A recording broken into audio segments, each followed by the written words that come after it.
Hello, everyone. Welcome to another episode of the GenAI CIO Podcast, where we speak about the latest and the greatest in the world of GenAI, the exciting stuff that has been happening, but most importantly, how does it affect the enterprise community, how CIOs can actually leverage these updates in their GenAI adoption strategy.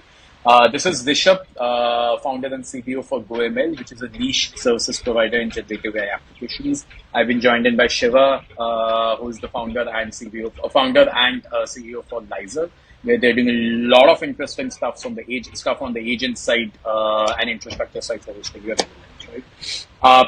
Again, thanks Shiva for joining us.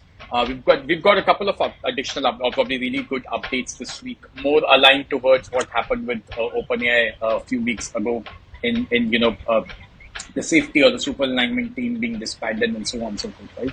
And I'll probably start with that update from Anthropic, right? Anthropic, obviously, has been the news for a lot of reasons. One, obviously, just a few weeks back, they launched their most powerful set of models, Claude 3. We've been using it exclusively, especially Opus and Haiku have been working out very well, and which has put Anthropic back on the, or probably on the likes of GPT series, right? They're giving a tough competition to GPT now. But now they've started poaching people from OpenAI. So Jan Leake, who was heading the Superalignment team along with Ilya Sutskever at OpenAI, right? And both Ilya and Jan Leake left 2 weeks back, right?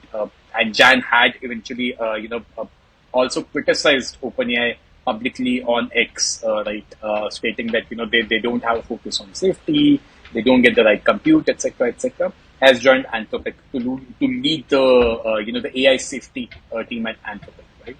Now, this is not probably the only blow that Dario Amodei and team have had on OpenAI the last few days. He, in fact, openly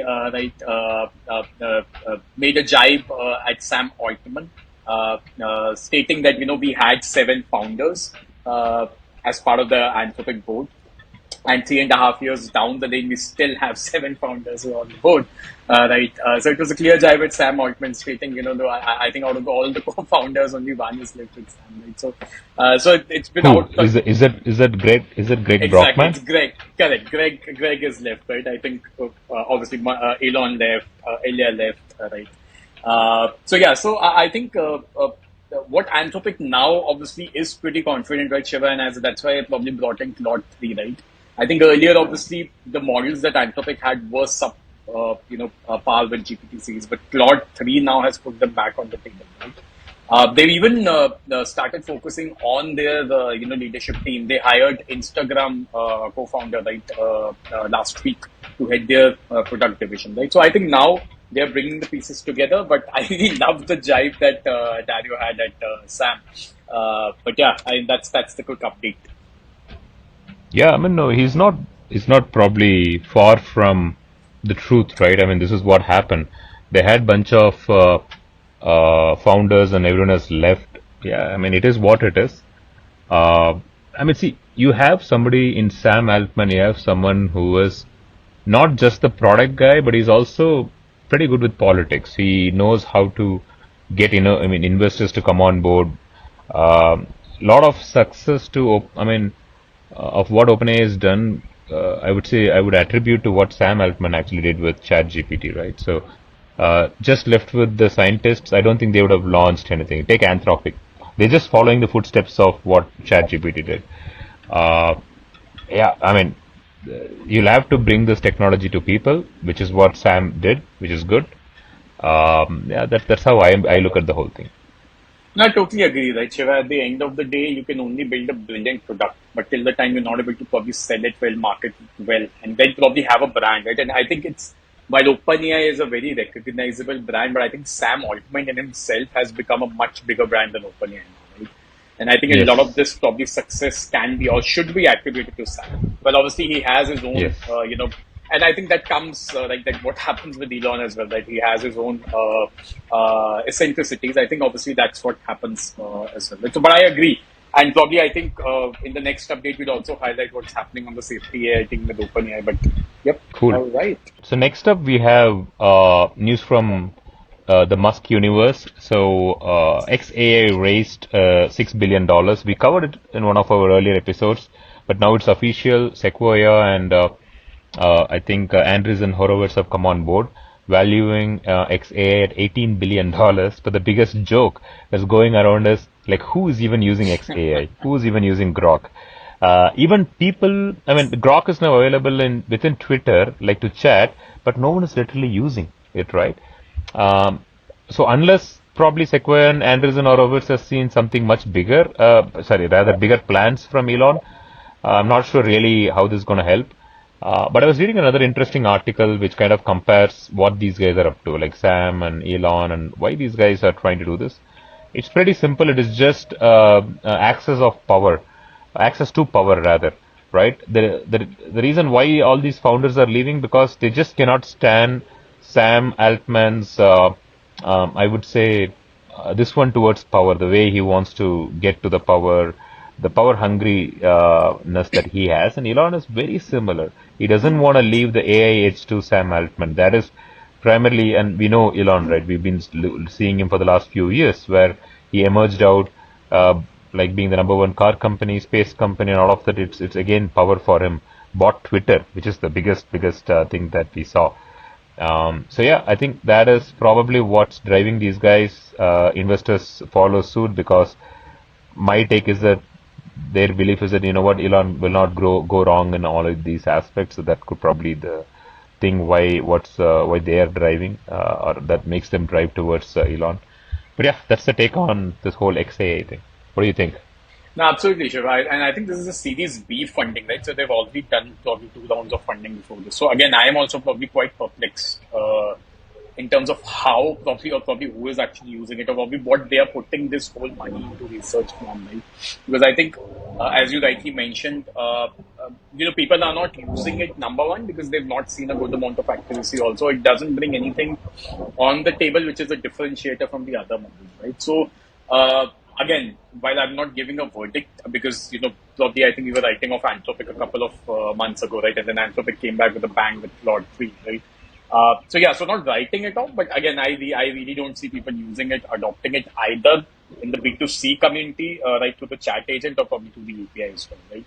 So again, as you rightly mentioned, it's more of a power, and that's what Elon always does, right? He's like he just wants to be in the news, right? So I think I think this is one of the ways for him to probably stay relevant. Possible, yeah. Yep. All right. Next up, I think So that's so next up, if you see, OpenAI has announced that they have begun the training of the new model, the flagship model. They haven't named it yet. I think Sam Altman has told several times that they might not name it GPT-5, but for the lack of better term, we'll still go with GPT-5. It is supposed to be uh, kind of better at reasoning. It's supposed to, I would say, not AGI level, but I think reasoning is primarily what they're going after. That hey, it has better reasoning. It'll probably write better blog posts. It'll probably do better math. We saw glimpses of that with GPT-4 Omni anyway. So yeah, that's update on the latest model. I mean, it's just an announcement. I don't know when it's going to come out. Probably 6 months or like towards the end of the year. So let's see what happens. Okay. And on this, right, Shiva, I think internally we were having this joke, and this joke was going around with the on X as well. And then probably the whole team sat today, right, during one of the meetings, and we tried it out. So I think there was a snapshot that someone had sent where someone was asking Omni about how many hours are there in strawberry, right? And it actually answered two, right? And then probably the steps for us, how did you calculate? And it actually pronounced it as strawberry. So one at the beginning and then one towards the end. And then we tried it out, right? So for me, it answered correctly. Then for one of our, teammates, it did not. Our chief architect got an incorrect response. And then, we tried, and then a lot of folks tried out strawberry, and I think probably either Microsoft corrected it or what happened, or probably OpenAI corrected it or what happened. Right? But there was a joke going around where Microsoft has defended this, okay, on X, where they are saying that hallucination is not a problem. And I'm literally not getting the response from Microsoft. Hallucination is not a problem, it's a feature of the model. So, Yeah, I think the market is tired of it already. Like yeah, how long will you keep saying the same thing? Yeah, it's time to exactly. move on. Hallucination is hallucination. Absolutely right. And then we started asking for blueberry. So blueberry, strawberry, it was giving correct responses. I don't know if you learned from the feedback, but blueberry it gave incorrect responses. So just a joke. But you're absolutely right. I think now these guys are focusing more on the development and the fast-paced model development, and that's one of the reasons why the Superalignment team is out. But as a next update, right, Shiva, now they've formed a new safety and security committee. And the clear Okay. instruction that OpenAI, or probably the public release that they mentioned, that this committee will focus more towards how these models contribute in a controlled manner towards their journey towards AGI, right? Uh, but there's one key catch over here, that the existing board members led by Brett Taylor is going to lead this committee, right? Number one. And Sam Altman himself is going to get a seat into this committee. Number two, this team is just going to come up with recommendations, and very clearly, and again, the least they've mentioned, is going to come up with recommendations which will be considered by the development team and what to include and what not. Right? So, and that's why when we were discussing Sam Altman's brand himself, right, and the nature that he has developed, so he is part of this committee now, unlike the Superalignment team, number one. And number two, he hasn't given a lot of control to this committee, right? They're just going to come up with recommendations, as well as, he is like, at least from the, the announcement perspective, these recommendations can be thrown in the garbage bin as well. So it again, I mean, while I'm again not being skeptical, but it again is more of just shutting down the people's, mouths who are criticizing OpenAI, that they are not focused on safety, and responsible AI, and etc., etc. So now they've had this committee, but I'm not sure whether this committee has any kind of. Anyway, I mean, it could be an eyewash. I think that's primarily what the word is. Yeah. Let's see where it goes. What next? Absolutely. So, Mistral, again, in the news, they've launched their latest one called Codestral, which is more focused towards code generation. And while Mistral has been more focused on, they've launched multiple set of models. The latest model that they launched was a closed source model. They've been more focused on open source, right? And a lot of these models, and I think they were one of the first to commercially launch the mixture of experts model, right? And since then, it's been widely adapted. This is the first code generation model that they've actually launched, right? Now, what is the differentiator? While, Shiva, we're yet to try it, right? But what's the differentiator that they're bringing on the table is, one is that they claim that this model is super efficient in 80 plus programming languages, and Python, obviously, the most accepted, is covered in this, number one. And number two, they're claiming this to be one of the best and one of the most advanced models when it comes to code completion, right?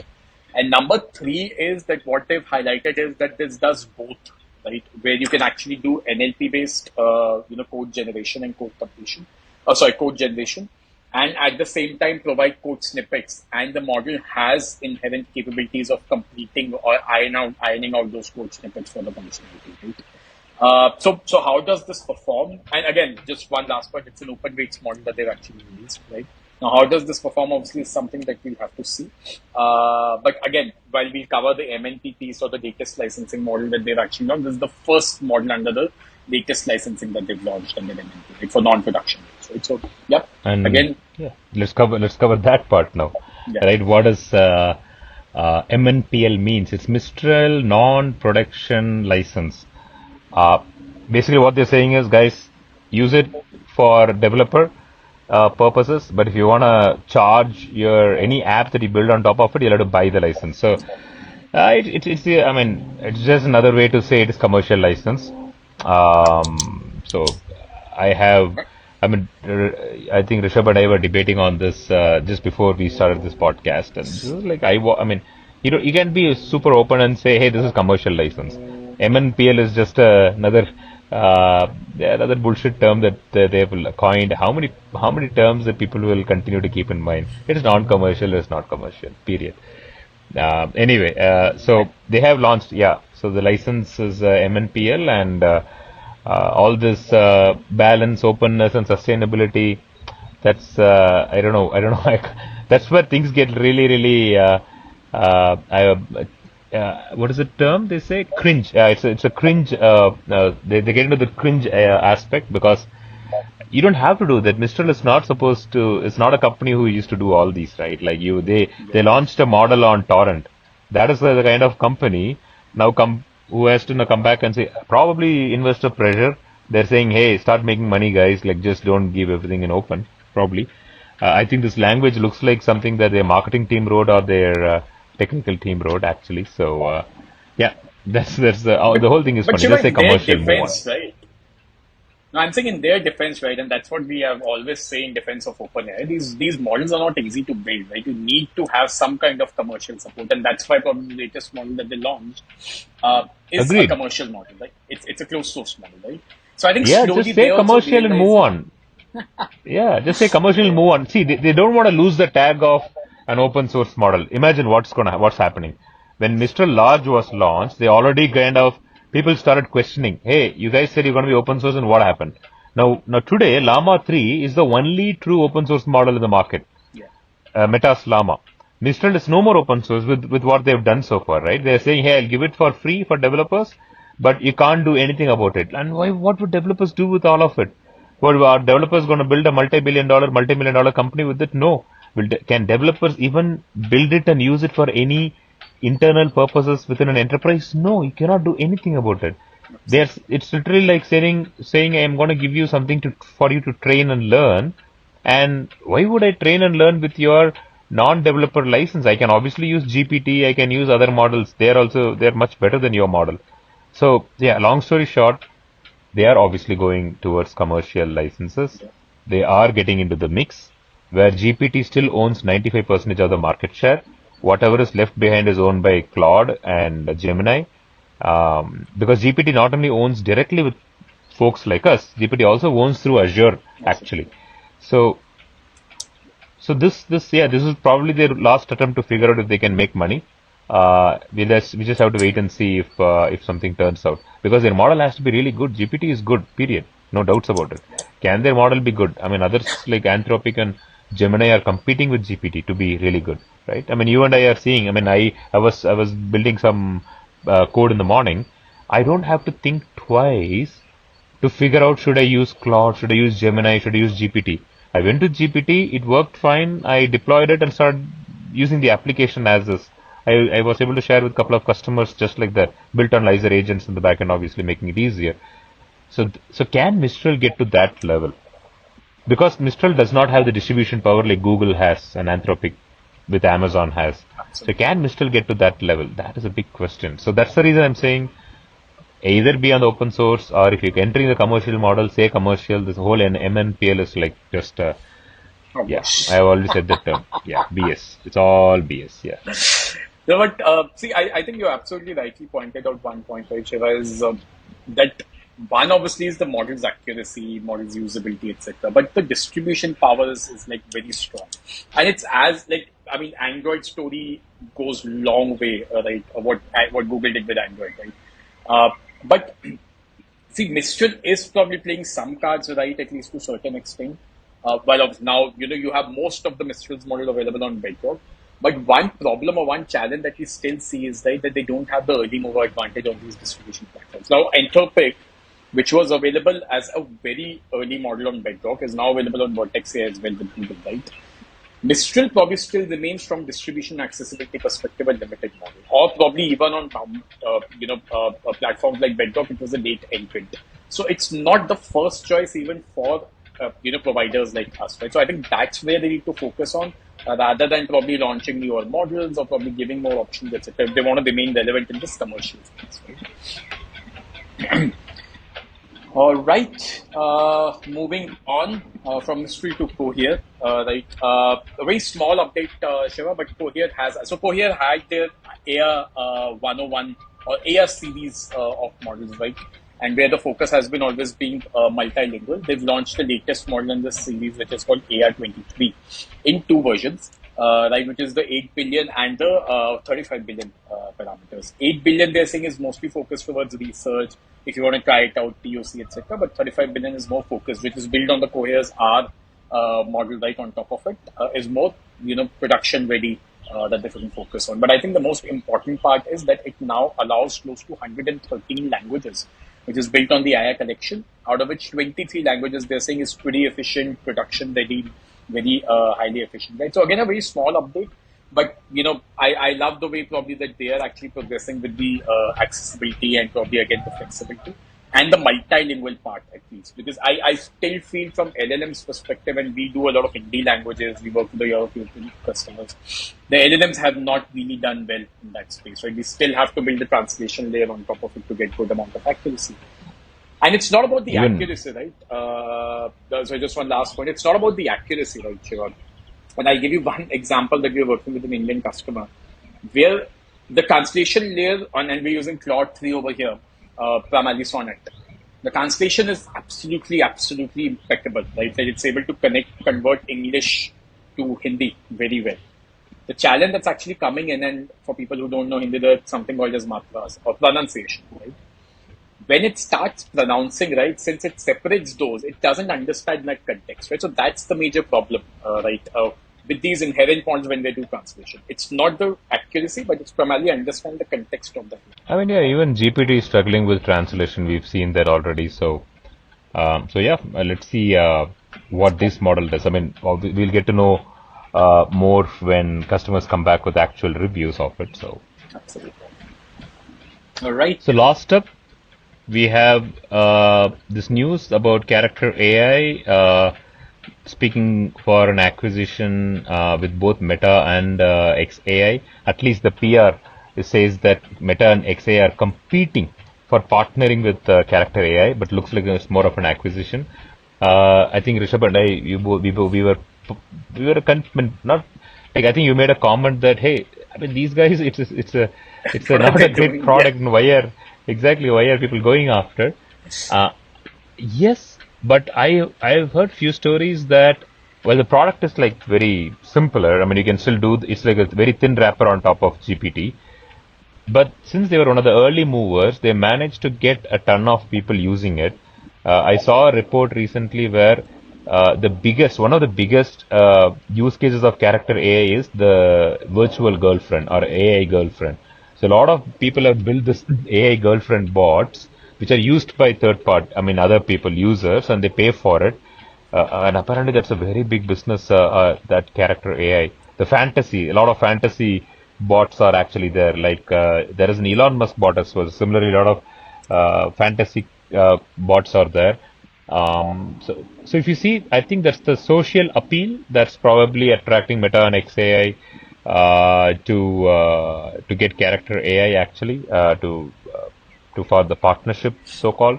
So, because now I think companies are, I mean, we spoke about it earlier, right? 2024 and 2025 is all about now commercialization.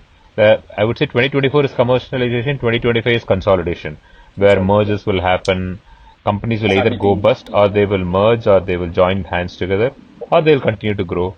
So yeah, we'll have to wait and see how this whole thing evolves that way. And when you were speaking about that girlfriend experience, right, personal girlfriend experience, I just went back to the Sidney Sheldon era, right? Most of his novels probably have had this type of a character that have a virtual girlfriend. So A yeah, I fantasy, mean, yeah. fantasy world, right? But again, yeah, I mean, see, for both Meta and X, it makes sense to have character AI type of a tool because it's more about people trying to build their own characters, make it more intelligent, make it more personalized, and so on and so forth. But again, the comment that I was trying to make, Shiva, is that what's the innovation that they are bringing in, right? I mean, at the end of the day, all they've done is they've actually mapped your voice and then probably, I mean, it's an already solved problem. But from a use case perspective, I agree for these platforms, it makes sense. No, it's the market. That's the point. It's the market. It's not about the tech actually. It's the number of users they already have, loyal users who are paying money month after month. That's the market. Yeah, absolutely. That makes sense in that case. All right, Cool. great. Go ahead. Do the closing call.